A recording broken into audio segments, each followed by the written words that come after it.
¿Qué tal, mis amigos del mundo digital?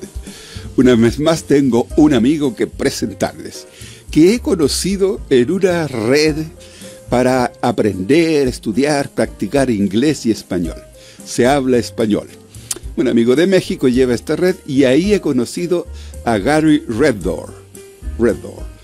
Y vamos a conversar con él. Entonces, el primer tema que yo lo invito a mis amigos es: ¿podrías presentarte, una breve presentación tuya? Y ahí vamos conversando. ¿Quién es Reddoor? Gracias por invitarme. Gracias por invitarme. Me llamo Gary Reddoor. Vivo en Estados Unidos, en el estado de Texas. Es un estado en la parte sur de los Estados Unidos, cerca de Texas, la frontera con México. Pero yo vivo en una ciudad una hora norte de Houston. Sí, Houston es la ciudad más grande en Texas y mi ciudad es una hora norte de Houston, se llama Huntsville, Texas. Es un pueblito con más o menos 40,000 personas.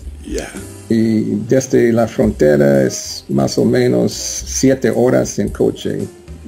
Y estoy jubilado, soy ingeniero civil. Y yo trabajé para la ciudad de Houston por 30 años. ¿Para alguna compañía, para el gobierno? El gobierno, sí.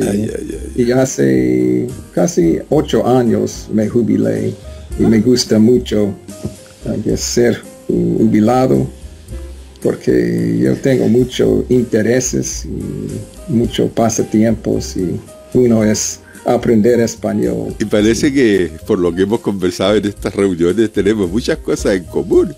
Me sorprendió el tema del diexismo, la radio escucha, que ahí vamos a ir conversando.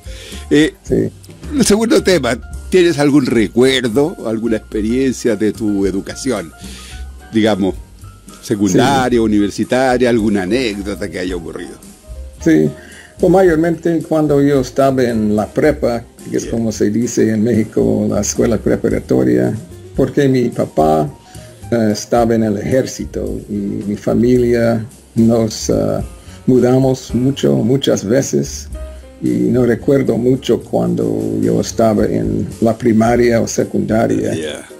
Pero después de nos mudamos a Houston en 1973, cuando yo tenía 11 años.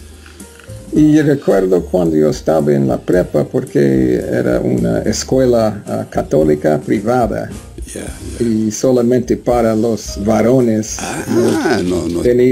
No estaban chicas. No habían chicas y chicos. Habían chicas en la escuela. No había chicas en la escuela preparatoria, pero la escuela para las chicas estaban al lado de nuestra escuela. Pero yo tenía sacerdotes para maestros en varias clases. Y yo recuerdo que todos los estudiantes tenían que estudiar un idioma extranjero. Y yo estudiaba español por 4 años. Esa era otra pregunta. ¿Cuándo y cómo empieza tu interés por el español? Entonces, empezó en la preparatoria, en la prepa. Sí, pero no era una experiencia muy buena, muy chida, porque me gusta decir era español del libro. Yo solamente aprendí las conjugaciones de los verbos y gramática y no usaba la lengua, no hablaba. Después de 4 años yo no podía tener una conversación. Oye, lo que tú me dices, lo he escuchado muchas veces, de que parece que ese es un defecto de las escuelas, de los sistemas de enseñanza, que enseñan gramática, escritura, gramática, pero no se tiene la oportunidad de hablarlo, de conversarlo. Entonces he escuchado lo que tú dices: he estudiado 4, 5, 8 años y no puedo hablarlo, no me atrevo a hablarlo. ¿Y cuándo comienza esa etapa de hablar el idioma? Bueno, después de graduarme, yo fui a la Universidad de Houston para estudiar ingeniería civil y yo no tenía tiempo para estudiar español. Y yo, después de jubilarme, y yo pensé, ok, yo tengo tiempo ahora y mi esposa es mexicana, americana, sus padres son de México. Y yo pensé, ok, yo tengo tiempo, yo voy a empezar a estudiar, a aprender español otra vez, básicamente desde cero.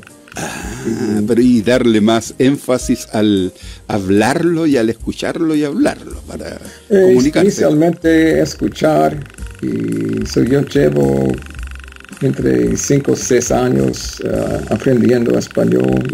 Y inicialmente yo no hablaba mucho, solamente los últimos 3 años yo empecé a hablar más y más. ¿Y era porque no te sentías seguro de empezar a hablar, de practicar, cometer error? Yo soy un poquito perfeccionista y yo quería que yo podía entender todo y la gramática, pero mi esposa siempre me había dicho, tú necesitas hablar, pero yo sentí yo no estaba preparado para hablar. Sí, era un error. ¿Y fuera del español hay otro idioma que te interese, que estás interesado o te dedicas? En este momento no, yo quiero perfeccionar claro, mi español, pero interesante, mis padres eran de Louisiana, es un estado al lado de Texas, y ellos podían hablar el francés criollo. De Banjo, Louisiana, Alabama, me recordé esa canción. Sí. Es un otro estado al este de Texas, y ellos podían hablar francés criollo, pero yo nunca aprendí a hablar este idioma, tristemente. Pero yo noto un muy buen desempeño de tu idioma, así que de eso vamos a conversar, de las estrategias que uno utiliza para estudiar. En tu caso, el tema de Internet, yo creo que la mayoría de los recursos los has conseguido en Internet. Oh, sí. Bueno, para mí me gusta mucho escuchar. Yo tengo una pasión ver videos en YouTube en español. Cada día yo veo videos y también escucho a podcasts en español. Y yo veo tus videos en YouTube ahora. También. Son muy interesantes. Y para los videolibros, yo le llamo videolibros para el proceso lector. Mira. Sí, me gusta aprender cosas de otros países, me interesa mucho. Hablando de idioma y de viajes, cuéntanos un poquito qué oportunidades han tenido de viajar y de practicar el español. ¿Por tu trabajo, por vacaciones, te ha tocado viajar por el mundo? Pues yo conozco a Costa Rica porque fuimos a Costa Rica para nuestra luna de miel hace casi 9 años, pero en esta época yo no podía hablar español, pero mi esposa podía hablar con las personas allá, pero el año pasado, hace 5 años, fuimos a México, a Playa del Carmen y Cancún. Muy bonitos lugares por lo que he escuchado, muy atractivos, turísticos. Pero yo no podía hablar español cuando fuimos allá, pero el año pasado fuimos a México, la Ciudad de México, la capital, por 2 semanas. Y también fuimos a San Miguel de Allende, que es una ciudad famosa en México, y yo podía usar mi español mucho, y a mí me gustó mucho poder hablar español todo el tiempo por 2 semanas, básicamente. Necesita la edición.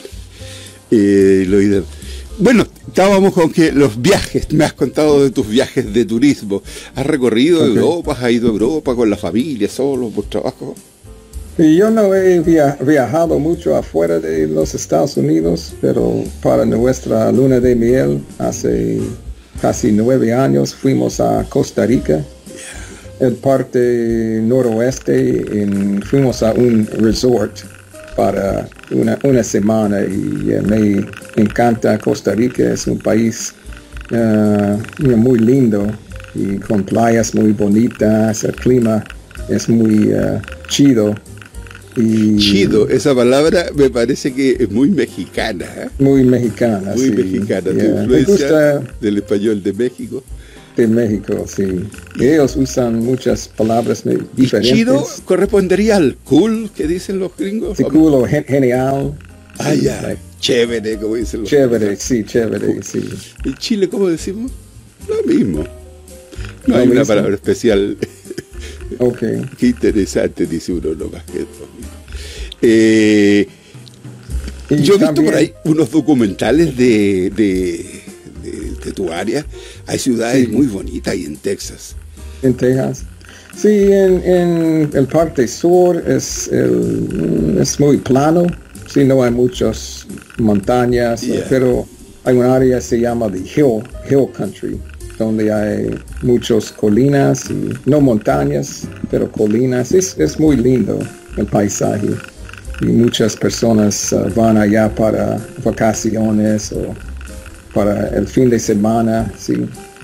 Pero cerca de El Paso, donde mi esposa crecí, hay la montaña más alta en Texas, se Yeah. llama Guadalupe Mountains. Yeah. Mira. So, yeah, pero Texas, en mi opinión, otros estados tienen paisaje más bonito Yo en por los Estados eso Unidos. estoy recordando el nombre de la ciudad de Houston y ahí me lleva a memoria a algo que compartimos, que es la radio, la escucha de radio en onda corta. Yo recuerdo mucho que escuchaba La Voz de América cuando decía, Sí, y ahora sí. conectamos con Houston, Texas, Sí. donde vamos a transmitir el lanzamiento de la Desde nave Houston, Apolo ok. de Houston. ¿Y eso queda cerca? ¿Tú has tenido la oportunidad de ser un área muy especial esa o turística o no, donde se producían estos lanzamientos espaciales, que en una época era noticia, pues, los lanzamientos espaciales, la exploración del espacio? Ya sí, en Houston hay NASA, es la organización de espacio. ¿cómo se Aeronáutica y dice? el espacio. Aeronáutico espacio, donde es el centro de control para los lanzamientos, porque en Florida es donde hay los cohetes que salen al espacio en Florida. Pero no en Houston. el lanzamiento de cohetes en Florida y en Houston, En Florida. la estación de control. Sí, exactamente. Y esos funcionan comunicados por, no sé, Sí. Ellos satélite, tienen- televisión, hoy día. Sí. Y interesante, yo tengo un hermano, somos gemelos. Él trabaja para NASA como ingeniero eléctrico. Ya. Sí, y él trabaja para el programa de estación. La estación orbital. Space Station. Space Station, la estación espacial. Claro. Sí. Sí, muy interesante. Yo por lo menos cuando niño me acuerdo que, motivado por La Voz de América, uno oía las noticias del espacio.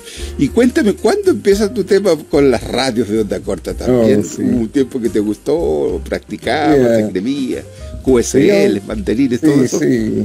Ok, es interesante porque yo nunca he encontrado muchas personas Sí, que tenían este hobby o pasatiempo. Sí. Pero cuando yo estaba adolescente, tenía 11, 12, 13 años. Sí. Yo no sé cómo empecé a escuchar onda corta, pero yo pienso que yo recibí o compré un radio, FM, AM, pero también y tenía la shortwave. tenía Eso. shortwave, sí. Yo pensé, ¿qué es shortwave? ¿Qué es onda corta? Y yo empecé a escuchar y era muy fascinante o Fácil. sí, fácil o fascinante. Fascinante, sí. Fácil, sí, porque yo podía escuchar estaciones de Tahiti, Radio Tahiti, y de Ecuador, Colombia, México, Sí. Países Bajos y alrededor del mundo, Australia, y Bueno, sí, yo estaba enganchado, ¿sí? seguías Y determinadas estaciones. Sí, empecé a escribir a las estaciones para recibir las tarjetas de A ver, pero QSL. ¿cuánto tiempo te recuerdas más o menos? Desde el primero la etapa que descubres tú la SW y te llama la atención el escuchar radios, emisoras de otros países, pero ¿cuánto tiempo después tú descubres que eso es un hobby, que te puedes escribir, puedes coleccionar los QSL, los banderines y mucho, y escuchar mucho? Sí, no es porque las estaciones dijeron, ok, y si tú quieres escribir a nuestra estación para decirnos la transmisión, es como tú puedes escuchar el poder de la señal, y tú puedes recibir esta tarjeta y revistas o periódicos, y como un niño, oh wow, es muy genial y aprender cosas de otros países. Y era un tiempo donde yo podía. Y bueno, y ahí no nace tu interés por el español, o también ahí tratas de escuchar, buscar cosas en español, radios. No tenía interés en aprender español en esta época, pero solamente aprender cosas de otros países diferentes, y hay un mundo afuera de mi mundo. Yo no sé nada de.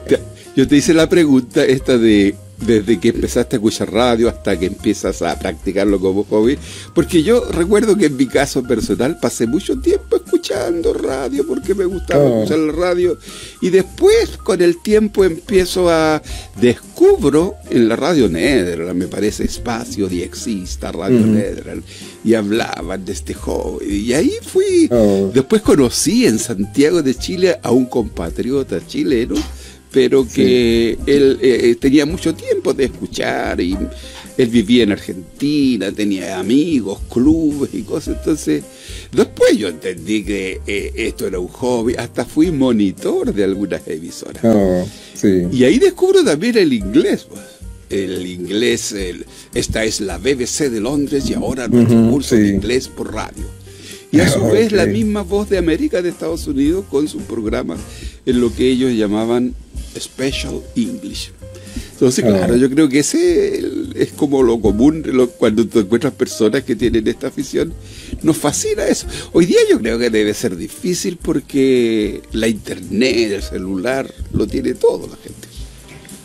Los jóvenes. Pues yo pienso que en esta época era más fácil en los Estados Unidos porque había clubs de shortwave y libros tú puedes comprar sobre este tema y este hobby. Encontrar en biblioteca información. Sí, era más fácil aprender cosas de shortwave.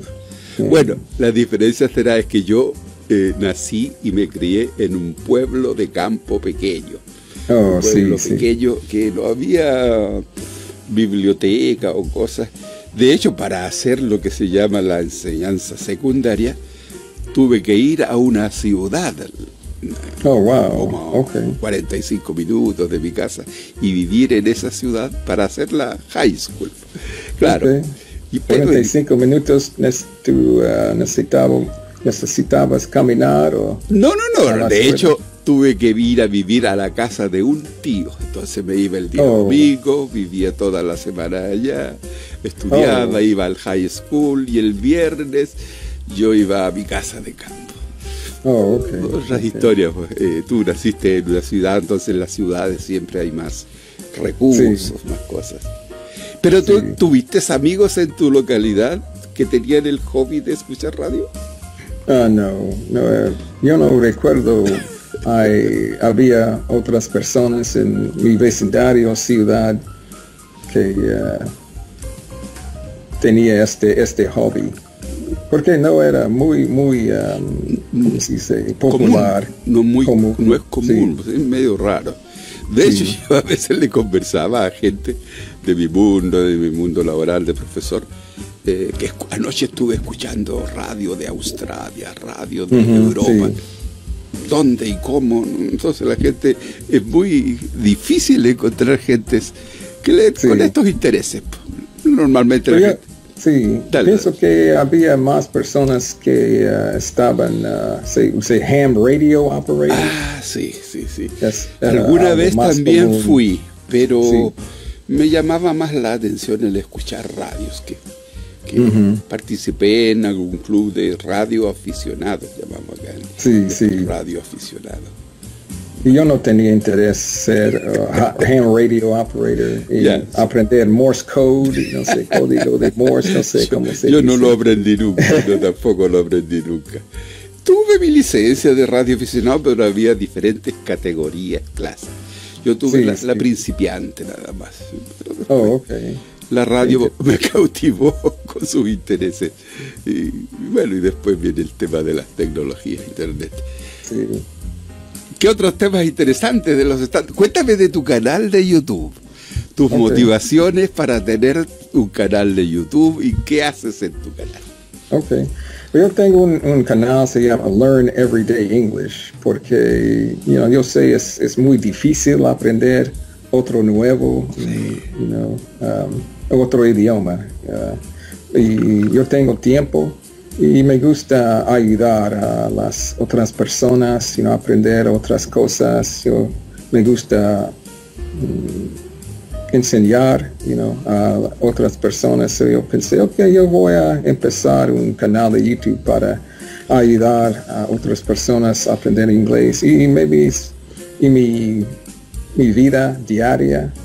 Una persona en Texas. Me ha gustado mucho tu canal, porque das como un enfoque distinto. Es la vida común y corriente que pasa a una persona en el otro país, es otra cultura, ¿no? Entonces me ha gustado mucho tu canal, cómo enfoca la enseñanza. Y pienso que muchas personas tienen interés especialmente en Texas, porque hay muchas estereotipas, y todas las personas tienen caballos o llevan un sombrero grande, y no es verdad, Eso quedó con Hollywood, con los western y todas las películas, claro. Pero ya un estereotipo que tú dices ahora ha cambiado la situación. ¿Fue en algún momento de la historia de Texas así? Con los caballos y los ranchos, todas esas cosas. Bueno, es muy... Houston tiene el rodeo más grande del mundo.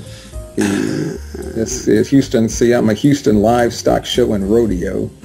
Y hay un concurso para cocinar barbecue. Es una comida muy, muy popular aquí en Texas. Y hay conciertos con cantantes. Es un show muy, muy grande. Sí, me parece haber visto esos shows allá en Tejanos. Y aquí en mi ciudad hay un rodeo, pero es más chiquito. Pero muchas personas en el campo tienen caballos aquí, vacas y... La vida campestre. Aquí se dice acá en Chile que también que el rodeo es como un deporte nacional. Pero hoy día está hablando mucha gente con esto de los derechos de los animales, el maltrato. Así que, pero sí. Bueno, y en esa fiesta que tú dices, que es la más grande, o rodeo más grande, deben venir norteamericanos de diferentes ciudades, a lo mejor. ¿Hay una época del año en que se hacen esas fiestas? Sí, este rodeo ocurre en abril o mayo en Houston y dura maybe 6 meses. Wow. Y mucha gente de alrededor del mundo viene a Houston porque es muy, muy popular y hay concursos para montar caballos silvestres o vacas silvestres. Acá le llamamos domar caballos. Domar. Caballos silvestres o salvajes, en fin, caballos que no han sido montados. Entonces, es todo un trabajo, un proceso de domesticar sí. un caballo para después sirva para Pero es algo muy peligroso, en mi opinión, sí. Pero ahí hay gente que es su vida, su mundo, les encanta. Yo conozco acá en mi área, en las áreas rurales de Chile. Es un trabajo. Sí. ¿Hay vaqueros en Chile también? ¿O? Bueno, sí, claro, en los lugares rurales. Claro que el tema es que antiguamente había más caballos, más animales, porque ayudaban al trabajo agrícola. Sí. Entonces hoy día hay muchas máquinas, hay máquinas para todos los procesos. Había acá algo muy popular que se llamaba la trilla del trigo, la forma de cosechar el trigo, trilla a yegua. Yegua es la palabra para la female caballo. Caballa no, yegua y caballo. Entonces se hablaba de tregua, cosecha, ¿cómo se llama? Trilla a yegua, trilla a caballo. Y había relacionadas fiestas, comidas, vinos, todo. Era una fiesta de los veranos, en los veranos de la época de la cosecha del trigo. Mira, qué interesante. Pues yo puedo decirte algo interesante de mi ciudad aquí en Huntsville. Yo pienso que hay 7 presiones en esta ciudad. Sí, pero es una ciudad muy segura. No hay muchos, ¿cómo se dice? Donde las presas. Los presos, delincuentes, los malos. Delincuentes escapan, no pasan mucho. O sea, es una ciudad muy segura, y todavía en Texas tiene, ¿cómo se dice? Death penalty. Penal de muerte. ¿Ya pena de muerte? ¿Todavía? Pena de muerte, sí. Existe en Texas. Si te portas mal, puedes morir. Sí. Eso es algo interesante. Y hay una universidad aquí en mi ciudad, se llama Sam Houston State University. Y mi esposa enseña clases de educación en la universidad. Ella es profesora de profesores, de futuros profesores. Sí, profesora de... ¿Pero enseña en inglés o en español? En inglés. En inglés. Sí. Ella era directora de una escuela preescolar y trabajaba en el sistema escolar por 30 años y más o menos 5 años se jubiló. Sí. ¿Pero todavía trabaja en la universidad o ya está retirada? Sí, solamente tiempo parcial. Ella enseña solamente 2 clases cada semestre. Sí. Mira, hobby y trabajo. No mucho trabajo, te permite disfrutar del tiempo libre. ¿Y familia? ¿Cuánta familia han tenido ustedes? Pues mis padres murieron. Sí, yo tengo solamente un hermano y él vive en Houston, una hora de aquí. Nosotros hablamos frecuentemente, 1 vez, 2 veces cada semana y los dos nos gusta tocar instrumentos. Él toca guitarra, ukulele, y yo toco el bajo. Y nosotros nos gusta juntarnos y tocar canciones y de muchos estilos, reggae, y a veces en español. Entonces, ¿estás preparado para mi tema final que yo le pido a mis conversadores? ¿Se atreve a cantar una canción típica de su país, en inglés o español a lo mejor? ¿Tienes preparado algo para cantar o tocar instrumento? Para una humorada, si esto es una conversación entre amigos, no piensen que estamos eso, un par de amigos conversando, tal como tú reúnes con tu hermano para tocar instrumentos. ¿Tienes algún instrumento a mano por ahí para que le toque a mis amigos? Yo tengo mi bajo, pero yo no puedo cantar y tocar al mismo tiempo. Bueno, pero tocar un poquito el bajo, ¿se podrá escuchar o no? Ok, yo necesito sí, no importa. levantarme. Yo después corto aquí Y no hay problema. Okay. Toca algo que te guste y no sé.